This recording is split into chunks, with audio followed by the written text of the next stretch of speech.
Bonjour, Stéphane des Paquemix, ça va bien?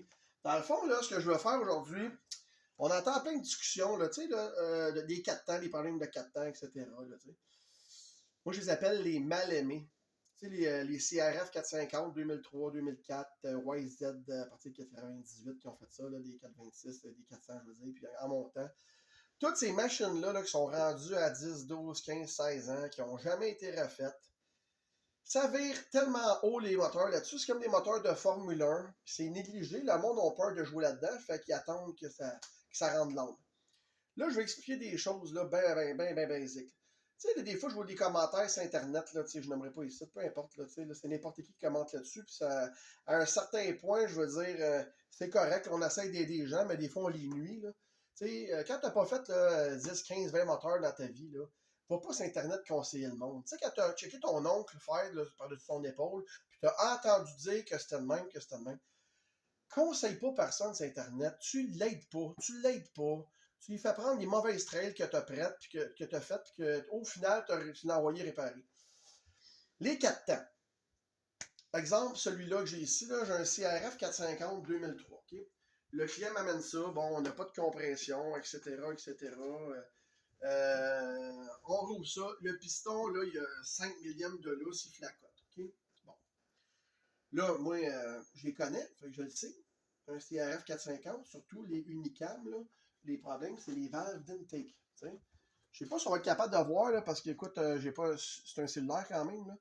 Moi, là, je prends une lame d'Exacto comme ça, je sais pas si tu vois, on voit bien. Dans le fond, là, celle-là, ça va moins pire. Ça va me montrer la pire, celle-là ici. Là. Ça, c'est une valve d'intake, OK? Une valve d'intake, là, si on regarde, là, il faut que tu aies. Faut pas que tu vois le jour entre les deux ici. Là. Je sais pas si on voit là, un peu le jour, là. OK? Ce qui veut dire qu'au centre, où il y a sa marge, qu'on appelle là, son 45 degrés, ça l'appuie plus. Ça l'appuie sur le en haut puis en bas de la valve. Puis le principe d'une valve comme ça, là, il est bien simple. Il faut que tu aies un minimum de marge, un appui minimum pour qu'elle soit étanche.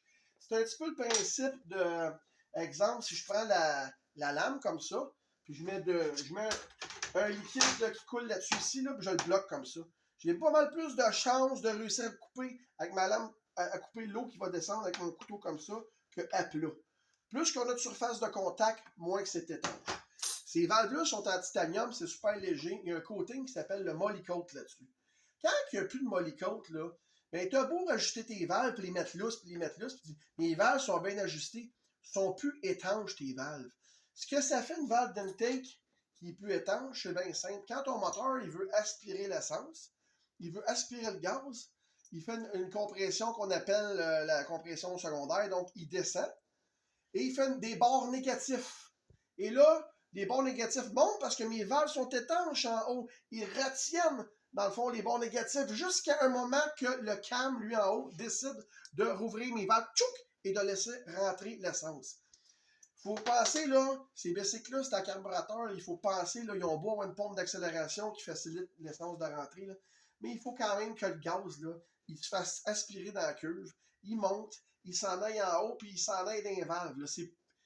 Fait que ces moteurs-là, ces vieux 4 temps-là qui marchent à carburation de même, ils ont plus de difficultés à fonctionner à long terme à cause justement qu'il n'y a pas une injection qui se fait directement. Il faut qu'il y ait l'aspiré de gaz, il faut qu'il y ait un vacuum qui se fait, il faut que le vacuum soit bon.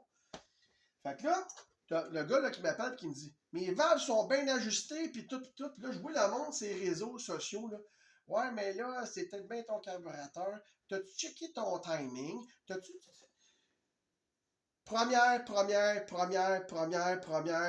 vais le répéter. Première chose que tu fais sur un 4 temps quand tu es dans l'analyse de troubleshooting, ça prend un leak down test. Leak down test, là, c'est ce fameux cadran-là qui indique une perte. OK? Qui indique une perte. Puis la perte, dans le fond, là, quand je le branche avec un compresseur, avec une pression de 60 livres, me donne un chiffre. Si là, j'ai plus que 15-17% de perte, le BC qui va rouler. Mais il va avoir de la misère. Ouais, il va y avoir des choses qui ne seront pas parfaites. La performance ne sera pas parfaite. OK? Fait que là, moi, là, qu'est-ce que j'ai. Dans le fond, ce que là, j'ai procédé au changement des valves. On a utilisé le vieux cylindre, bon, il y avait 5 milliamps. Le Newcastle était beau. Je comprends, c'est un 2003, le client ne veut pas mettre tout en neuf au complet. Il avait l'air d'avoir un crank dedans qui a été peut-être changé il y a quelques temps. L'histoire, je ne sais pas. Les histoires des clients, là, t'as jamais. T'es mieux d'avoir ta propre histoire, ton propre bicycle, ton propre vécu, que de pogner un bicycle avec des troubles quand tu connais pas la mécanique, puis d'essayer de penser que c'est avec la bougie qui est follée. Fait que, dans le fond, là, aujourd'hui, ce que je vais vous montrer, bien simplement, c'est, voyez-vous, lui, j'ai refait le moteur, mais là, il y a juste un piston neuf dedans. Les valves, on les a faites. Regardez, moi, j'ai des kits de couteaux, là, dans le fond, là. Je sais pas si on voit ici. Je les ai sortis pour montrer, là. Parce que là, quand là, que tu... parti. Dans le fond, quand tu refais des têtes de moteur, là, OK, tu remets des valves neuves, là, bon, ben, ton angle, là, ton angle sur tes sièges, là, il a été endommagé par l'ancienne valve. Hein? Fait que c'est plus parfait, parfait, parfait. Puis des fois, bon, ben, l'assise, la marge, autrement dit, sur ton siège, est rendue évasée, puis elle est rendue plus large. Fait qu'il faut que tu amincisses ça. Ce qu'on fait pour amincir ça, c'est qu'on va donner un petit coup de 45 degrés, puis après, on va descendre le 30 puis le 60 pour réduire l'épaisseur de mon 45 degrés pour avoir une petite épuis, une petite marge. Normalement, j'en fais plus. Je les envoie chez soit CVTech ou Saint-Pierre ou peu importe des places comme ça. Mais là, écoute, on tombe dans des machines là, que le gars, il veut pas mettre 5000 là-dedans. C'est un PC qui vaut 2005. On veut les mettre en marche parce que c'est tellement le fun à rider ces CRF-là. Ça punchait, ça n'a même pas d'allure. Un 2003, 2004. J'ai eu un 2005, puis je vais te dire de quoi. Ça marche, honnêtement, ça marche plus que les injections aujourd'hui. Le monde va me dire non, ben, tant mieux pour vous autres, là. Mais un dragster, il ne faut pas oublier que c'est encore un carburateur. Hein. Fait que c'est pas des moteurs qui ont une super grosse reprise. Ça a un petit délai en bas. Ils ont des pompes d'accélération qui mettaient, des Boyson, des affaires-là. Mais quand tu roules ça au fond, ça marche. C'est des très très bons bicycles. Puis c'est un bicycle qui passe bien à travers le temps. Ces Honda-là, je veux dire, tu peux refaire ça 1000 fois un Honda, comme un Yamaha. C'est pas comme d'autres marques que je nommerai pas. Là. Bon. Fait que dans le fond, là, ce que je vais vous montrer aujourd'hui, c'est que là, on a remonté tout. Là, j'étais en recherche de problèmes parce que, bon, j'ai remonté le moteur, puis l'idle, il est pas parfait. Je monte l'idle, il s'emballe, il redescend. Je roule lean un peu, je roule pauvre. Avant de commencer à grossir le pilote jet, là, puis à faire des affaires de même pour compenser, ben là, j'ai dit, m'a commencé à m'assurer que ma job est correcte. Je l'avais oublié de checker le lead temps de test. Fait que tu vois, là, ce moteur-là, je vais vous le montrer dans le fond. Là, regardez bien, viens voir ici. Là, vous voyez, j'ai un Allen Key. Parce qu'un Honda, ça se fait ce côté-ci, là, parce que l'autre bord, il n'y a rien. Les autres, ils ont comme une noix. Puis il y a des marques ici qu'on peut voir. Là, je ne sais pas si on peut voir. Il y a une marque ici sur le casing qu'on voit. Puis il y a une marque à l'intérieur, c'est la gear. Je ne sais pas si on va voir. Penche-toi un petit peu sur un plus, ça. Dans le fond. Fait que là, moi, dans le fond, c'est pour le mettre au top dead center. La raison pourquoi on met ça au top dead center, c'est parce que, en théorie, pas juste en théorie, en pratique, les valves sont supposées d'être fermées à cette époque-là du cycle de la moto. Et c'est là qu'on vérifie si les valves font la job, puis si le piston fait la job aussi. Parce qu'il n'y a pas juste des valves, il y a un piston. C'est un ensemble de choses. Là. C'est un ensemble qui te produit un vacuum, dans le fond. Un moteur, ça prend un bon vacuum pour aspirer l'essence. Ça prend une bonne compression pour avoir aussi une bonne explosion. Donc là, j'ai placé mon moteur au top dead center. Oups, là, ça se frappe. Je suis en train de faire un stop avec ma lunette, avec la lumière. Fait que là, dans le fond, je vais vous montrer. J'ai comme mon outil que j'ai mis. Je me cours tout le temps. Mon gauge est ici. Dans le fond, si vous venez voir l'autre bord, nous autres, comment qu'on marche? Il faut que je calibre mon outil. Là, habituellement, il me dit 60 livres. Je suis à 60 livres, ça devrait être pas pire. On va regarder ça, ouais, sinon on va trouver la partie de compresseur. Là, voyez-vous, il va pas, j'ai pas assez d'air. Je vois rien à partir de mon compresseur, parce que mon compresseur, il est comme fatigué un peu de l'évi, fait que il est rendu un peu plugué direct.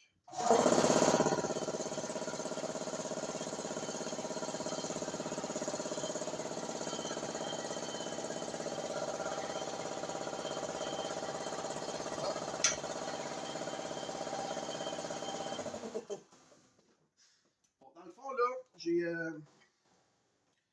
on voit là, j'étais à... Bon, peut-être un petit peu trop, là. Je vais l'enlever un petit peu. Faut mettre à 0, parce qu'il faut que je calibre ça à 0. Dans le fond, il faut que je mette mon cadran à 0 pour que j'aie 0 de perte. Parce qu'actuellement, j'ai 0 de perte, vous l'entendez. Ma hausse ne perd pas, mon outil ne perd pas. Là, je vais le brancher avec le moteur, puis là, ça va me donner la perte du moteur. Si ma barre a réussi à pas... Parce que là, il y a de la compression dans ce moteur-là, la barre, elle cherche à bouger, là, puis là, ben, ma femme, elle filme en même temps, fait que... Calibre à 0. Là, on s'en vient ici. Ça fait que la bague, elle ne jump pas, parce que des fois, on bouge des tours. Et on vient brancher ça là-dedans, ici. Et voyez-vous, là, je ne sais pas si vous voyez, là, regardez, là, je suis à peu près à 4, mettons 5%. C'est 5? Ouais, c'est 5% de perte. Faut pas oublier, là, on pourrait être mieux que ça. On pourrait être beaucoup mieux que ça. On peut pas être à 0, hein, parce qu'il y a des rings là-dedans. Hein. Okay, il y a des rings là-dedans, puis les rings, là, il y a de l'air qui passe qui s'en va dans la base du moteur. J'étais à 5. On a un cylindre usagé. Il ne faut pas oublier que le piston, il y avait 5 à 8 millièmes de jeu dedans qui flacotait. Peut-être qu'on a enlevé un petit peu de nickel. Et aussi, il ne faut pas oublier que le moteur va s'améliorer en roulant parce que les rings vont se placer dans le cylindre. Puis comme tout moteur qui est refait en neuf au début, c'est pas parfait. Des fois, tu achètes un bicycle flambant neuf, il est dur à partir au début. Puis après, hop, il se met à partir à tous les coups de crank. Ben, aussi parce que tu prends le tour de peut-être le démarrer, mais aussi parce que le moteur se lève et se place, il devient encore plus étanche, point de vue segment, etc. Bon. Là, voyez-vous, mon moteur est à 5%.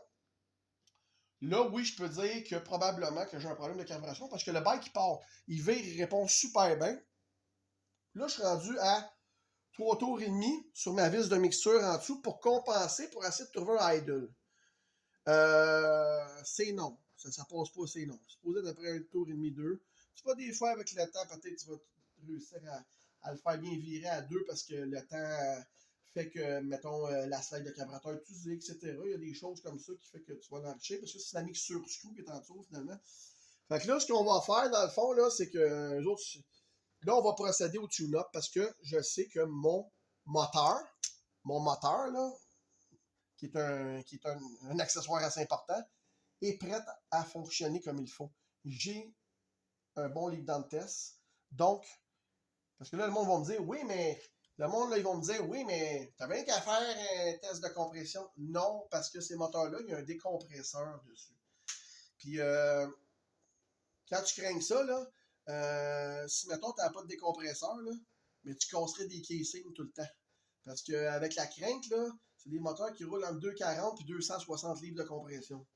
Fait que tu peux pas vraiment démarrer ça avec un démarreur à pied si, mettons, il n'y a pas de décompresseur. Le décompresseur permet à ce qu'on réussisse à les démarrer comme ça. Fait que tu peux pas faire de test de compression parce que le moteur perd de la compression à toutes les fois que la valve d'exhaust rouvre par le décompresseur. Fait que nous autres, on va procéder au tune-up. Il faut faire attention des fois parce que les autres, il y a un mid-body qui appelle à l'intérieur. Là. Ils ont une section du haut ici. J'ai pogné ça des fois. Que c'est pas juste là, tes jets en dessous, là, puis ta curve, puis ta pompe d'accélération, puis tout, qu'il faut que tu nettoies. Des fois, il faut que tu sépares le body ici. Fait que là, on va le mettre. Moi, j'ai un bac à ultrasons. On va le mettre dans le bac à ultrasons. On va le démancher, on va le mettre dans le bac à ultrasons. On va procéder au remontage, voir ce que ça nous donne. Parce que là, j'ai l'esprit tranquille parce que j'ai fait les choses comme il faut. J'ai commencé. Puis je devrais toujours le faire quand je remonte un 4 ans. Je devrais même le monter sur le comptoir pour faire un liquide test au préalable. Là. Mais tu sais, je veux dire, quand je fais mes têtes, là, je mets du liquide dedans pour voir. Là, le bon vieux truc de grand-père, on met du liquide, voir s'il perd, etc. Mais le liquide test, c'est infaillible parce que si, mettons, ta tête accroche un peu, puis tu perds. Si, mettons, là, que tu vas te ramasser avec du Prestone là, parce que ta tête est craquée, tu vas voir ton radiateur, il va se mettre à cracher. Ça donne une idée d'ensemble de tout. Tu peux pas travailler sur ces 4 temps-là, à refaire un moteur comme ça, sans faire un leak down test. Si, là, le dealer vous charge 100$ pour faire un leak down test, ben, démanchez le bicycle, là, à place, là, puis venez me voir. Moi, on va le faire bien moins cher que ça, puis on va vous dire exactement ce qu'on est rendu. Ces bikes-là, là, c'est 98 à 2010, 11, 12, 13, 14, jusqu'à aujourd'hui même quasiment, là. Leur plus grosse maladie, c'est des super bons moteurs, super bien pensés, super bien développés. Ça me fait rire d'entendre le monde, le 2 temps, le 2 temps, le 2 temps. Hey, ça n'a jamais eu d'amour, là. Ça n'a jamais vraiment eu d'amour, puis ça va marcher. Puis, donne-y de l'amour. Moi, je me rappelle qu'on roulait à 2 temps, on faisait piston ring à tous les hivers. Ces 4 temps-là, on a peur de travailler là-dedans. Puis c'est pour ça qu'aujourd'hui, il marche tout croche chez Bicycle, puis qu'on se dit ah là, je me sens. J'aurais dû regarder mon 2 temps, j'aurais dû. Non. C'est un moteur qui révolutionne 2 fois quasiment plus qu'un 4 temps, qu'un 2 temps. Tu as beaucoup plus de pièces en mouvement, etc. C'est normal, ça prend un entretien. Écoutez, j'espère que vous aimez mon vidéo. On va essayer d'en faire d'autres. Je sais, je dis tout le temps que je vais en faire d'autres. J'aimerais ça m'équiper d'une petite caméra, quelque chose pour faire de quoi de plus professionnel. J'ai vu un peu les autres qui font sur Internet, c'est cool. Si jamais vous avez besoin, si vous voulez nous encourager, pour qu'on vous donne un peu de feed, un petit peu de connaissances et d'expérience qu'on fait, là, ça peut être n'importe quoi. Là, vous allez voir ça passer bientôt. Ben, vous pouvez nous encourager. Impact MX Vente à Mascouche. On vend de la pièce. On vend moins cher que les places que je ne peux pas nommer ici sur Internet qui font l'unanimité pas mal ces temps-ci. On a des produits d'importation aussi. On a une connaissance que ces gens n'ont pas là, parce que moi, j'ai coursé en motocross de 94 à 2010. On fait encore de la moto, on fait de la motoneige, moto de route, etc. On est des rednecks, on a fait du basic, on est tout cassé, on est les autres du corps cassé. J'en ai fait, j'aime ça. C'est ma passion. On vend notre passion. On n'est pas juste des businessmen. Mais sauf que vous autres, pour nous encourager, c'est peut-être des fois de dire hey, tu m'as appelé Steph, j'ai besoin d'un morceau. Au lieu d'appeler quelqu'un que tu ne connaîtras jamais et qui est millionnaire déjà, moi, ça me permet de continuer à pratiquer mes sports, puis de m'équiper, puis de vous servir encore mieux même. Ben, bonne journée tout le monde.